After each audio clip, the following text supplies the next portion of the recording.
Good morning. Welcome to Advisory. Today is the beginning of a new lesson, a new theme, okay? And so this week and next, we're going to talk about fact finding, okay? So we're going to go beyond our assumptions and talk about what that looks like, and then the importance of remaining curious and why it's so important to remain curious about the world around us, okay?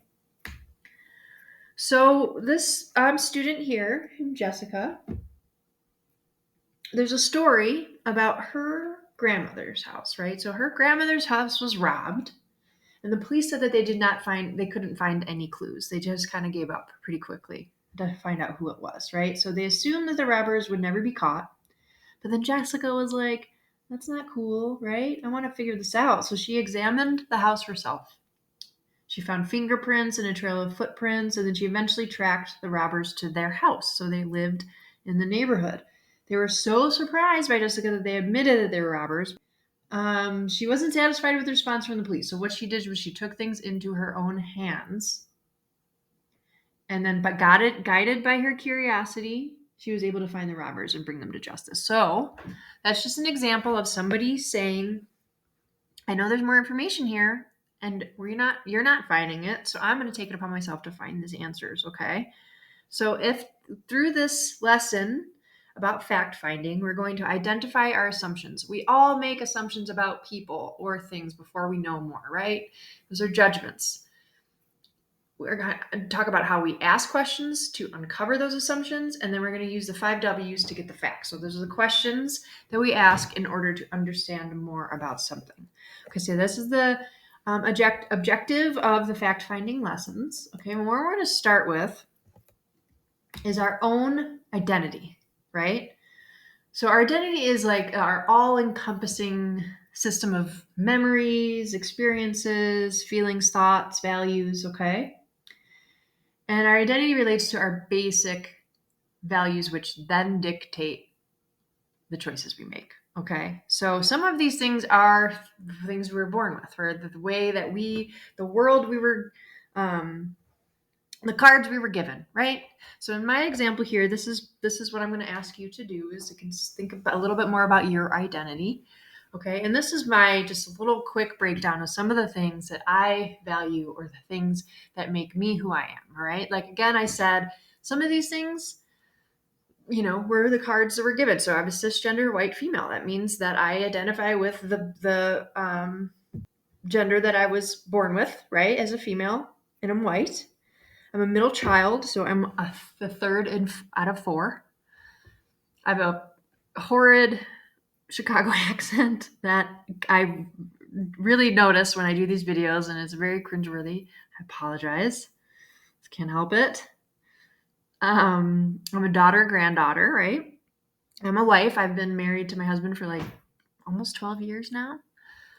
I'm a good friend. I like to think that I'm a good friend. That is something that I value, my friendships and how I show up in my friendships.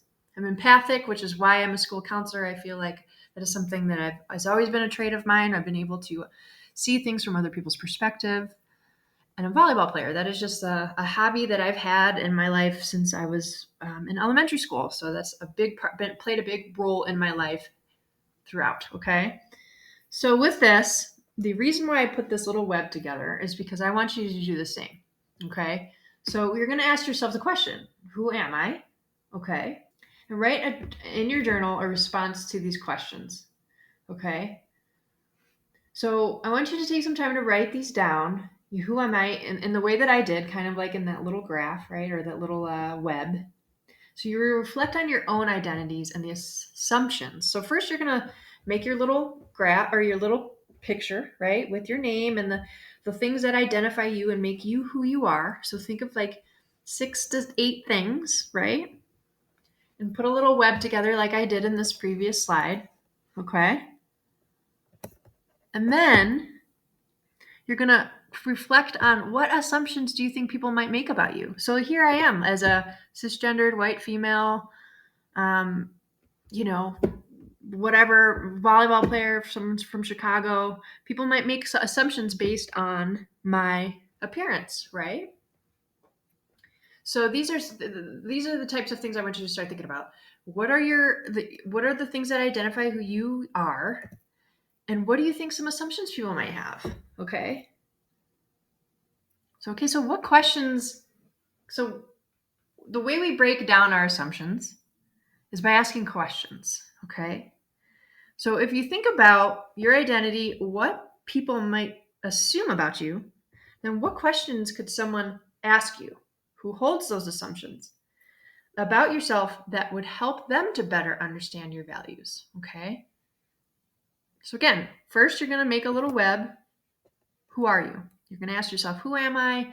Write down these traits that fit you, and then think about some assumptions that people might have about you based on those identity identifiers. Okay.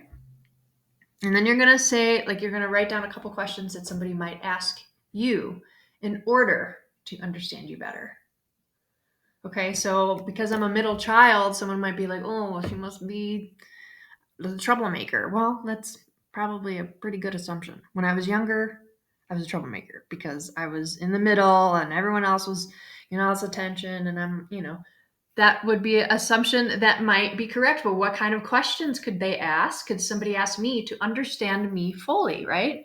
Not just say, oh, she's a middle child. She must have been a hard one. Like what kind of questions could somebody ask me? They could say, well, just simply, what was your life like?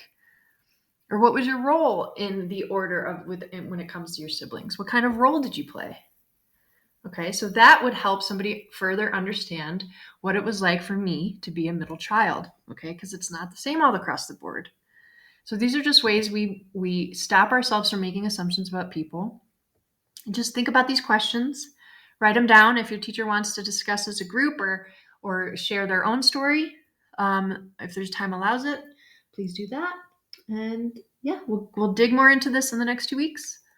Thanks, guys. Have a great day.